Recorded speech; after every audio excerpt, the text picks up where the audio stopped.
Hey guys, welcome to the channel. Thank you for being here. My name is Andrew, coming to you from beautiful Costa Rica.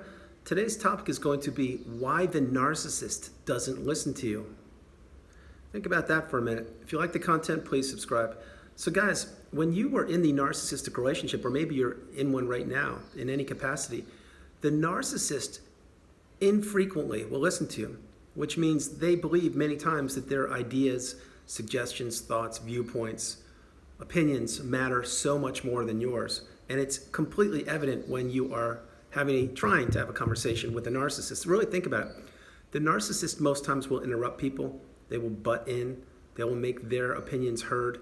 They will talk over people when other people are just being calm and having a quiet, civil conversation. The narcissist needs the attention. Remember, the narcissist needs supply any way they can get it. And when you're trying to have a conversation with the narcissist, many times, it will be a one-way conversation, meaning the narcissist, number one, most likely is not listening to you because, and I'll get into that, but they just don't listen and they just want to be heard. More importantly, they want to control the conversation and the direction of the conversation, and they won't listen to you.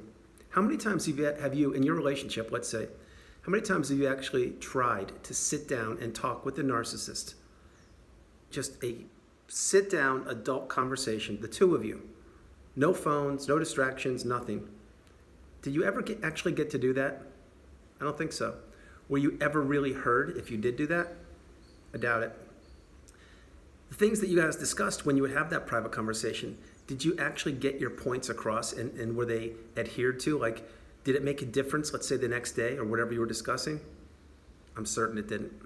You see, the narcissist, what they do, if you're trying to get the narcissist's attention, let's say when you were in the relationship, and you set up a time, hey, I really need to talk about this, like whatever the topic could be, but I really need some of your time, which is a whole different thing. Remember, the narcissist is always looking for multiple sources of supply, and they never have enough time for you. When you are the grade A supply, or you are the spouse, or you're the primary source of supply, and you've already been ensnared, you're treated like a second-class citizen, even worse, and it's a fact. But getting back on track, there will be times in the relationship when you would say, hey, I need some time. We need to talk about this. We need to talk about the bills or whatever it would be. Anything. Planning a vacation. It could be anything. And they will do it in their time. They won't do it in your time. Because remember, you have to work your schedule around the narcissist. You're just there to serve them. You don't know it because you didn't know about narcissism back then. But you were just a pawn.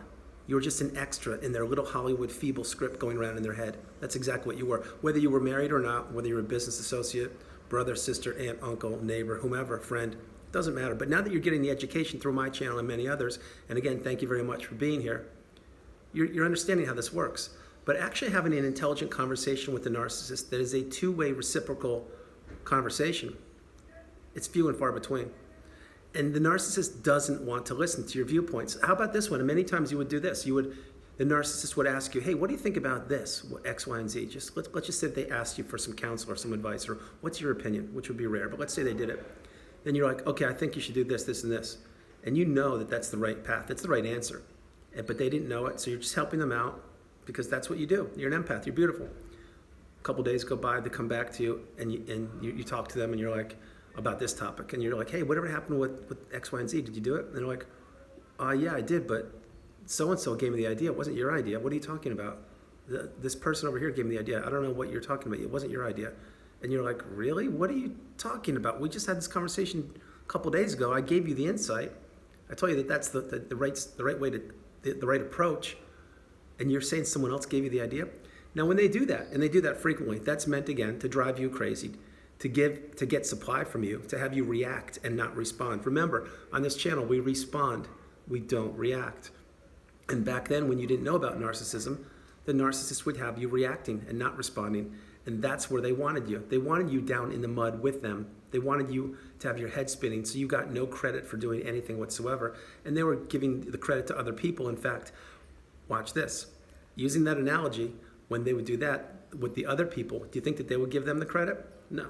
They would just say that probably it was you or someone else. In other words, they're never going to pump anybody up unless it's a new source of supply and they're trying to sink their dirty fangs into that new source of supply during the love bomb or times like that. When they do that, they're just manipulating them and fooling them, tricking them and trapping them, trying to get the most out of the resource, which in this case is a human being or supply. Rinse, wash, repeat. That's what they do. But when you're trying to have a conversation with the narcissist, do they ever listen to you? Most times, no. They may be present. They may be sitting next to you. They may be across the table from you. They may be in the same vicinity. But are they actually tuned in to what your words have to say? Are they listening to your words? No. What they're doing most times is they're checked out. If they're not on their cell phone, they're checked out. They're just listening to you, nodding their head, maybe grabbing a glass of water or something and saying, yeah, I understand. Are you done yet? Like, can we move on? I have so many other things to do right now. I really don't care what you have to say. I'm here just to make it look good. Whatever you tell me, I'm not going to agree with. And tomorrow, I'm just going to go back to abuse you again. That's exactly how it works. It's not until you get the education and you become awakened that you understand exactly what narcissism is and that you don't tolerate it and you don't have time for them now. Keep that in mind. When you were in the narcissistic relationship, you would have to make time for the narcissist virtually with everything they wanted. Paying bills, vacations, picnics, going to the grocery store, filling the gas up with car, taking the kids to school. The list goes on and on. And that's what you did because maybe you were in love. Maybe it was the right thing to do. Maybe you thought you were helping out this person because they needed help. Who knows why you did it? But you did it because you are a good person and you know that you could contribute. But then you realize, wow, this is a one-way street and I just keep on contributing and I'm not getting anything back. This isn't a reciprocal relationship. In other words, every time the narcissist wants to talk about something, I'm right there. I can't wait. I'm ready. Let's go. Let's have that conversation. And then when it's my turn, hey, I really need to talk to you, they're nowhere to be found. Oh, I'm busy. Give me some time. Wait, something at work came up. No, I have to go. Sorry. Can we do it tomorrow? Let's think about that. The list goes on and on and on, but you never get heard. You are never heard in the narcissistic relationship post love bomb stage.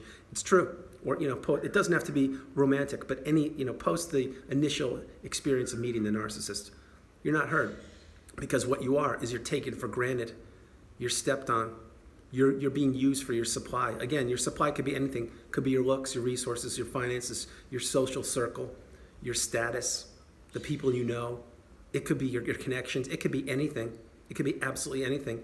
But the narcissist sees this and they want to take it from you.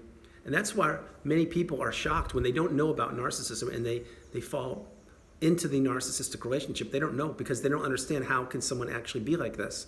Like, aren't we all supposed to get along and be good human beings on this planet? We are, but unfortunately, narcissism is everywhere. And most people care about themselves. Not saying everyone's a narcissist by any means, but most people care about themselves and they put themselves first and foremost. And you, if you were in a narcissistic relationship, my guess is you were a people pleaser, you had low boundaries, low self-esteem, or you were just a yes person. There are many reasons why you were in the relationship, but the point is, once you get the education on narcissism and you build and maintain your boundaries and you understand that your time is extremely valuable and you should put your love, your energy, your efforts, your empathy into yourself first and foremost, and then help those loved ones and trusted ones around you, that's when you understand it and that's when everything changes for you, and that's good. But getting back on track, did they ever really listen to you and pay attention to you? No. Now, keep in mind, if they needed something, like let's say hypothetically, holidays coming up or Christmas or vacation or something that their birthday, a classic, they're going to be, hinting or, putting the mini love bomb, making you feel like, hey, I'm hoping you're doing something for me. But keep in mind what I just said. You are doing something for me. It's not a reciprocal relationship. Because think about this one. Think about, your birthday. Was your birthday ever actually celebrated with a narcissist? Probably not. I mean, it was celebrated, but was it celebrated like the way you wanted it to? Maybe you had a milestone birthday. Like maybe you turned 50, for example. It's a pretty big number, isn't it? It is. Was that birthday celebrated adequately? Like you see on Pinterest or on Instagram or on some of these other platforms? Or was it just like a humdrum thing? And you were, okay, happy birthday, and you're lucky to be with me and all these kind of things. You get what I'm trying to tell you? Now, if the narcissist turns 50 or 40 or 30 or whatever the magic age is, who knows? Maybe it's 80, I don't know.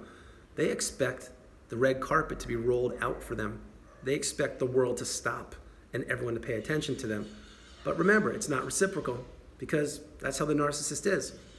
So when you're talking with the narcissist and trying to have an intelligent conversation about something, anything, big or small, the narcissist most times will not listen to you.